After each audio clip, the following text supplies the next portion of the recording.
Day in my life as a பொறுப்பு பொண்ணு part 5 part 4 பார்க்காதவங்க கீழே இருக்க லிங்க் போய் மறக்காமல் பார்த்துட்டு வந்துருங்க.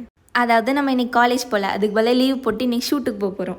இது வரைக்கும் எல்லோரும் என்னை ஒரு கன்சல்டன்சி ஷெஃபாக தான் பார்த்துருக்காங்க. இதோ பார், முழுசாக சந்திரமுகியாக மாறின சமீமாவை பார் அப்படின்ற மாதிரி ஷெஃப் மாடலாக இறங்கிட்டேன்.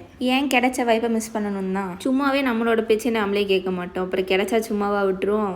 ஷூட் போயிட்டு இருக்கும்போதே கொஞ்ச நேரம் பிரேக் விட்டாங்க, அதான் காஃபி எப்படி போடலான்னு சொல்லி பழகிட்டு இருந்தேன். அடேங்கப்பா, திருப்பி பார்த்தா இந்த சீலிங் மிஷினு நம்ம கை சும்மா இருக்குமா, அதையும் டேஸ்டிங் போடலான்னு சொல்லி களத்தில் இறங்கியாச்சு. நான் கையில் வச்சுருக்கேன் இல்லையா, அது எக்ஸ்ப்ரெஷோ திக் ஷேக். அது ஓப்பன் பண்ணும்போது கொஞ்சம் பயமாக தான் இருந்துச்சு. திறக்கும்போது மூஞ்சியில் வந்து படாலும் தெரிச்சிச்சுன்னா என்ன பண்ணுறது, நம்ம தான் ஓவர் திங்கிங்கில் குயின் ஆச்சு. டவுட் வராமல் இருந்தால் தான் அதிசயம். நல்லா சூப்பராக இருந்துச்சு. ஒரு டேஸ்டிங்கை போட்டு ஷூட்டுக்கு கிளம்பியாச்சு. இந்த ஸ்டீமரோட சவுண்ட் எவ்வளோ நல்லா இருக்குல்ல. இது வரைக்கும் நீங்கள் கொடுத்த லவ் அண்ட் சப்போர்ட்க்கு ரொம்ப பெரிய தேங்க்ஸ். பொறுப்பு பண்ண சீரீஸ்க்காக இனிமேலும் நீங்கள் சப்போர்ட் பண்ணுவீங்கன்னு நம்புகிறேன். நம்ம நெக்ஸ்ட் வீடியோவில் சந்திக்கலாம். Stay tune. Bye guys.